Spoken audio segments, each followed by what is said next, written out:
खत सगळं दिलं, पण पीक का नाही वाढलं? कारण काम सगळ्यांकडून एकाच वेळी करून घेतलं. इथेच सगळे अडकतात. दाणेदार खत म्हणजे घरचं जेवण, हळूहळू पण टिकाऊ. वॉटर सॉल्युबल म्हणजे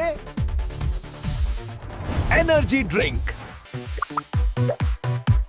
लिक्विड खत म्हणजे डॉक्टर साहेब.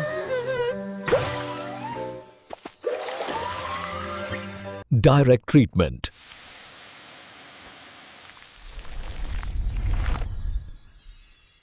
जेवण, एनर्जी आणि औषध सगळं एकाच वेळी घेत नाही ना, मग खत पण तसंच वापरा. हा व्हिडिओ मित्राला पाठवा.